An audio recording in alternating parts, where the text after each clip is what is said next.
Greetings everyone. Commerce with difference classes में इस video में हम डिस्कस करेंगे calculation of material consumed. Students, 12th accounting not for profit organisation.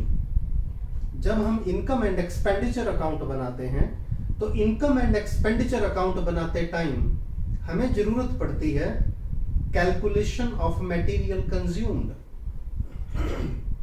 यानी question में स्टेशनरी, मेडिसिन, स्पोर्ट्स मटेरियल वगैरह दिया होगा, उसका stock, creditors, advance paid for that material etcetera, these items are given. उस केस में हम मटेरियल कंज्यूम्ड के क्वेश्चन को कैसे सॉल्व करें। इससे पहले भी मैं वीडियो अपलोड कर चुका हूं, इसकी थ्योरी, इसके फॉर्मूलाज सब हैं, आप जरूर देखिएगा उनको। लेकिन आज न्यूमेरिकल क्वेश्चन करते हैं। अकाउंटिंग में मैंने कई बार बताया है स्टूडेंट्स, ध्यान से पढ़िए, जल्दबाजी मत कीजिए, यानी go through the question properly, जल्दबाजी नहीं। जल्दबाजी करते ही मिस्टेक होती है, चाहे आपको जितना मर्जी क्यों ना आता हो। देखिए, अकाउंट्स में फॉर्मूला के साथ साथ, नॉलेज के साथ साथ क्वेश्चन को पढ़ना कितना जरूरी है। एक एक टर्म की वैल्यू है, जैसे मैंने सब्सक्रिप्शन में आपको बताया था, फॉर द ईयर या एज ऑन का डिफरेंस मीनिंग अलग होता है। इसी तरह यहां देखिए, अगर हम क्वेश्चन देखेंगे तो एक टर्म का डिफरेंस है और उस डिफरेंस की वजह से क्वेश्चन की कैलकुलेशन और फॉर्मूला जो अप्लाई करना है वो थोड़ा सा चेंज हो जाता है। केस 1 देखिएगा students, stock of stationery given है 1 April 2020 and 31 March 2021। Creditors for stationery given है 1,120,000। Amount paid for stationery given है 2,50,000 ड्यूरिंग द ईयर। हमें कैलकुलेट क्या करना है, amount of stationery consumed during the year, यानी स्टेशनरी का कितने अमाउंट की स्टेशनरी हमने ड्यूरिंग द ईयर कंज्यूम की है। केस 2 देखिए, थोड़ा सा फर्क है, स्टार्टिंग वही है, स्टॉक ऑफ स्टेशनरी गिवन है, opening stock, closing stock, creditors for stationery given है, opening balance, closing balance, stationery purchased during the year. Difference देखिए, जैसे मैंने आपको बताया था, गो थ्रू प्रॉपरली। यहां गिवन है अमाउंट पेड फॉर स्टेशनरी और यहां है stationery purchased during the year, दोनों में फर्क है और फॉर्मूला भी उसी के अकॉर्डिंगली यूज होगा। स्टूडेंट्स यहां ध्यान रखना। पहले मैं केस 2 सॉल्व करूंगा। बेटा देखिए, स्टेशनरी कंज्यूम्ड को कैसे कैलकुलेट करें, देखिएगा। हम स्टार्ट कर रहे हैं स्टेशनरी। बेटर है स्टूडेंट आप भी नोटबुक और पेन लेकर बैठिए और साथ साथ कीजिएगा। स्टेशनरी परचेज्ड, देखिए अमाउंट गिवन है दिस 7,50,000 रुपीज, 7,50,000, यानी ड्यूरिंग द ईयर 7,50,000 की स्टेशनरी परचेज की गई। अब हमारे पास ओपनिंग स्टॉक कितना था, देखिए स्टॉक ऑफ स्टेशनरी पे ध्यान दीजिएगा।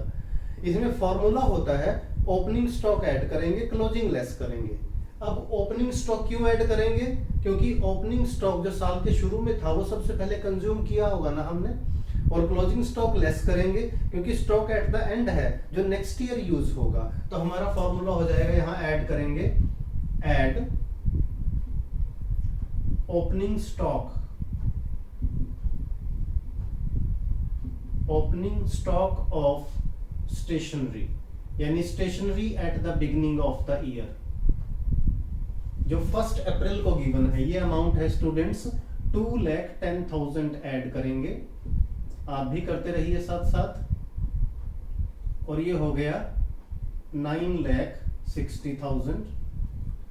यानी हम मोटे तौर पर देखें तो परचेजेज और ओपनिंग स्टॉक को मिलाकर ड्यूरिंग द ईयर हमारे पास जो stock of stationery, total material हुआ स्टेशनरी का, वो 9,60,000 हुआ। स्टेशनरी इतने की हो गई थी, बच गई कितनी, क्लोजिंग स्टॉक देखिए स्टूडेंट्स 1,80,000, इसमें से 180 की बच गई, तो less closing stock of stationery, यानी stock of stationery at the end of the year, और ये अमाउंट है स्टूडेंट्स 1,80,000। और आपका आंसर आ गया stationery consumed during the year, stationery consumed. और इस अमाउंट को हम दिखाएंगे इनकम एंड एक्सपेंडिचर के एक्सपेंडिचर साइड में। ये अमाउंट हो जाएगा आपका 7,80,000, यानी स्टेशनरी का जो एज एक्सपेंस हमने एक्सपेंसेस मानना है, जिसे इनकम एंड एक्सपेंडिचर में दिखाना है, वो 7,80,000 है। अब यहाँ एक बात ध्यान रखिए स्टूडेंट्स, आप भी सोच रहे होंगे मैंने क्रेडिटर्स का कुछ नहीं किया। देखिए इसका क्रेडिटर्स का जो अमाउंट है, this is not used in the question. याद रखिए स्टूडेंट्स, जब भी material purchased, stationery purchased question में गिवन हो, उस केस में हम क्रेडिटर्स को यूज नहीं करते। रीजन, क्रेडिटर्स का अमाउंट ऑलरेडी एडजस्टेड है परचेजेस में, तो creditors are ignored when material और stationery purchased during the year is given in the question. समझ लीजिए इस बात को। जब मटेरियल परचेज्ड गिवन हो, जैसे यहाँ स्टेशनरी परचेज्ड थी, तो इस केस में हम क्रेडिटर्स को इग्नोर करेंगे, याद रखिएगा। अब मैंने इसलिए पहले ये केस किया स्टूडेंट। अब दूसरा केस देखें स्टूडेंट्स। दूसरा केस है जहां पर परचेज्ड नहीं, amount paid for stationery is given. See this, amount paid for stationery. इस केस में क्रेडिटर्स फॉर स्टेशनरी को हम यूज करेंगे for the calculation of material consumed, यानी स्टेशनरी कितनी कंज्यूम हुई। अब फॉर्मूला देखिएगा, amount paid, amount paid for stationery, यानी यहां स्टेशनरी परचेज्ड नहीं दी हुई है स्टूडेंट्स, अमाउंट पेड। और अमाउंट पेड में तो देखिए हम कैश परचेजेस भी करते हैं, क्रेडिटर्स को भी पे करते हैं, सब आता है। तो यहां देखिए अमाउंट पेड आ गया, दिस इज गिवन 2,50,000। अब इसमें कुछ ऐड होगा और कुछ लेस होगा। पहले बात करते हैं स्टॉक की। दो चीजें हैं, एक स्टॉक ऑफ स्टेशनरी है स्टूडेंट्स, और एक है क्रेडिटर्स फॉर स्टेशनरी। तो स्टॉक का फॉर्मूला तो वही है, ओपनिंग स्टॉक ऐड होता है और क्लोजिंग स्टॉक लेस होता है। तो यहां ऐड कर दीजिए, add opening stock. Opening stock का अमाउंट है देखिए ये 40,000, और लेस करेंगे closing stock of stationery, closing stock, और क्लोजिंग स्टॉक है 30,000। देखिए अब सेकंड इंफॉर्मेशन है हमारी क्रेडिटर्स फॉर स्टेशनरी। क्रेडिटर्स का क्या करते हैं स्टूडेंट्स, क्रेडिटर्स क्लोजिंग ऐड होंगे, ओपनिंग लेस होंगे। ध्यान से समझिए इस बात को, क्योंकि जो ओपनिंग क्रेडिटर्स हैं they belong to the previous year, और जो क्लोजिंग क्रेडिटर्स हैं they belong to the current year. तो करंट ईयर आइटम को हम ऐड करते हैं और प्रीवियस ईयर नेक्स्ट ईयर को लेस करते हैं हमेशा। तो यहां ऐड में देखिए क्या होगा, creditors for stationery at the end. End के क्रेडिटर्स हैं देखिए 1,20,000, 1,20,000 को ऐड कर दीजिए। End creditors for stationery at the beginning, यानी opening creditors, creditors at the beginning, creditors in the beginning, इनको हम लेस करेंगे। और ये अमाउंट है देखिए क्रेडिटर्स बिगिनिंग का 1,00,000 रुपीज। तो अब टोटल करेंगे। अब यहां समझिए, उसमें हमने क्रेडिटर्स यूज नहीं किए थे, यहां अमाउंट पेड गिवन है तो हम क्रेडिटर्स को यूज कर रहे हैं। इसका टोटल देखिए क्या हुआ ऐड वाली आइटम्स का, इसका टोटल हो गया 4,10,000। 4,10,000 में से हम 1,30,000 को लेस करेंगे। लेस के लिए हम ब्रैकेट यूज कर सकते हैं, देखिए तो स्टेशनरी कंज्यूम्ड आ गई stationery consumed during the year, जिसे हम इनकम एंड एक्सपेंडिचर के एक्सपेंडिचर साइड में दिखाएंगे, 1,30,000 को ऐड लेस कर दें तो ये बचेगा 2,80,000। सी दिस, यानी यहां पर स्टेशनरी कंज्यूम्ड आई 2,80,000 की। तो डिफरेंस क्या हुआ सेकंड केस और फर्स्ट में? यहां हमने क्रेडिटर्स को यूज किया है, वहां क्रेडिटर्स को यूज नहीं किया क्योंकि क्रेडिटर्स ऑलरेडी यूज्ड थे। अब स्टूडेंट समझिए ये क्रेडिटर्स का फॉर्मूला कैसे आया। हम इसको एक तरह से और कर सकते हैं, जो बच्चे अकाउंट्स को अच्छी तरह समझना चाहते हैं उनको मैं कुछ और करके दिखाता हूं बेटा। अभी ये फॉर्मूला भी हम यहाँ पर इस्तेमाल कर सकते हैं, लेकिन उसके लिए हमें कुछ और करना होगा। वो क्या, मैं आपको करके दिखाता हूं।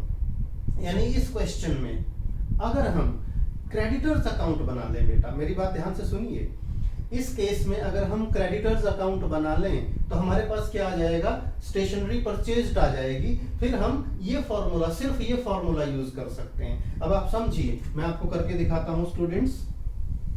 देखिए creditors account, see this,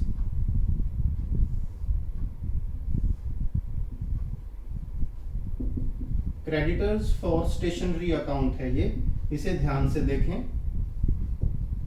creditors का बैलेंस ओपनिंग क्रेडिट में आता है, बाय बैलेंस ब्रॉट डाउन, इसे मैं ब्रीफ में कर रहा हूं बेटा। क्रेडिटर्स का ओपनिंग बैलेंस है 1 लाख रुपीज, ये क्रेडिट में आ गया।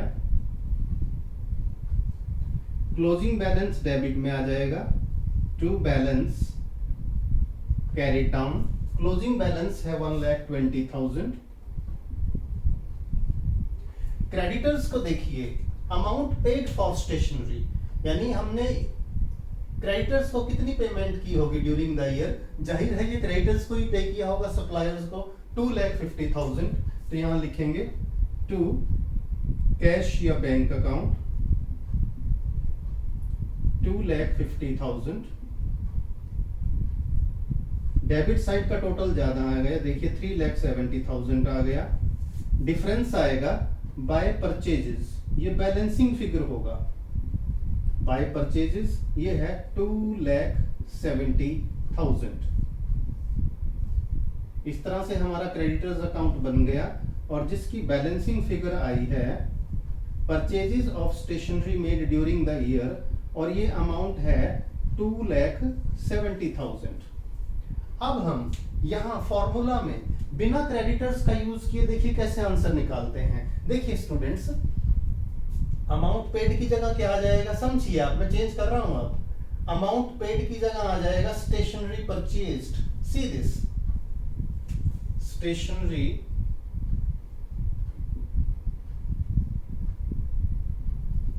परचेज्ड, क्योंकि हम उसे कैलकुलेट कर चुके हैं। और स्टेशनरी परचेज्ड कितनी आ गई बेटा, देखिए 2,70,000। जहां जहां जरूरत होगी मैं चेंज करता जाऊंगा बेटा, क्योंकि क्रेडिटर्स यहां यूज नहीं होंगे। क्रेडिटर्स को डिलीट कर दीजिएगा, रब कर दीजिएगा, क्रेडिटर्स का कोई यूज नहीं है।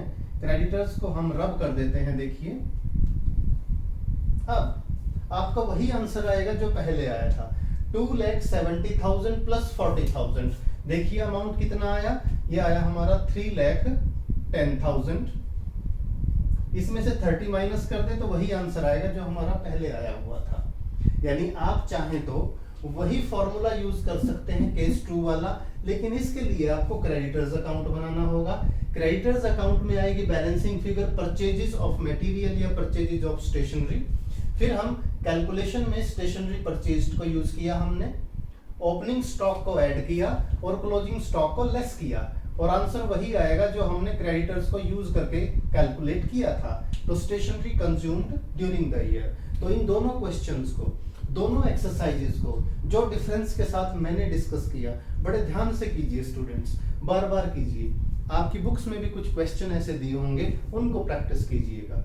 वीडियो अच्छा लगे तो लाइक कीजिएगा, फ्रेंड्स के साथ शेयर कीजिएगा, और चैनल अभी तक सब्सक्राइब नहीं किया तो चैनल को सब्सक्राइब जरूर कीजिएगा।